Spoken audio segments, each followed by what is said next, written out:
साल 1998 पश्चिम बंगाल का एक छोटा सा गांव। वहाँ एक आदमी जिसका नाम राजू था, अचानक रहस्यमय तरीके से मर गया। उसकी मौत अजीब थी। उसका शरीर तो सही सलामत था, लेकिन उसका पेट पूरी तरह खाली था। उसकी सारी आंतें गायब थी। गांव में तरह तरह की बातें होने लगी। कुछ लोग बोले कि ये किसी तांत्रिक का काम है, तो कुछ ने इसे किसी जानवर का हमला बताया, मगर डॉक्टरों के पास इसका कोई जवाब नहीं था। राजू की मौत के बाद गांव में अजीब घटनाएं होने लगी। रात के समय कई लोगों ने किसी अजीब चीज को अपने घरों के आसपास रेंगते हुए महसूस किया।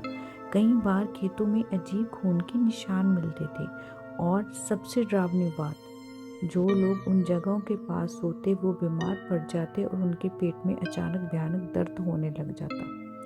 कुछ ही हफ्तों में गांव के 4 और लोग बीमार होकर मर गए, और जब उनकी लाशों को पोस्टमार्टम किया गया तो नतीजे वही थे। सभी की आंतें रहस्यमय तरीके से गायब थी।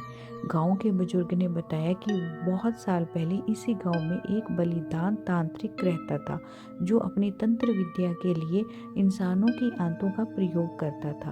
कहते हैं कि गांव वालों ने उसे मारकर जला दिया था, मगर मरने से पहले उसने श्राप दिया था, जो भी मेरी इस तांत्रिक क्रिया को रोकेगा उसकी आंतें मेरी होगी। गांव के लोगों ने सोचा कि ये बस एक शराब है जो कभी असर नहीं करेगा। गांव के कुछ बहादुर युवकों ने तय किया कि वो रात भर जागकर इस रहस्य को पता लगाएंगे। उन्होंने गांव के बाहर स्थित एक पुराने मंदिर के पास निगरानी शुरू की। आधी रात को उन्होंने देखा कि जमीन पर कुछ अजीब सा हिल रहा था, जैसे कोई चीज जमीन के नीचे से निकल रही हो, और तभी वो चीज जमीन फाड़कर बाहर आ गई। वह बेहद डर चुके थे, और किसी इंसान की कटी हुई आंतें थी, मगर वो जिंदा थी। वो रेंग रही थी, हिल रही थी, जैसे किसी को ढूंढ रही हो। अचानक उन लड़कों में से एक, रवि ने चीख जोर से निकल गई उसकी, मतलब वो इतना डर चुका था। उसके पैर में कुछ लिपट चुका था। वो वहीं आती थी। रवि जमीन पर गिर गया, और कुछ ही सेकंड्स में उसकी सांसें तेज चलने लगी। फिर उसकी आंखें पलट गई।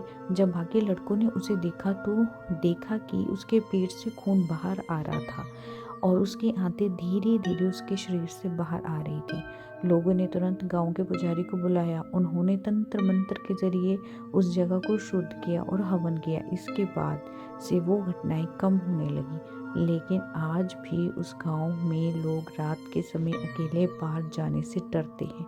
कई लोगों ने दावा किया है कि उन्हें अब भी जमीन के अंदर कुछ हलचल महसूस होती है, और कभी कभी किसी को अकेले में चलते हुए महसूस होता है कि कोई चीज़ उनके पैर के अंदर हिल रही है। कहते हैं जो एक बार इस श्राप से जुड़ जाता है, उसकी आंतें कभी भी उसका साथ छोड़ सकती हैं।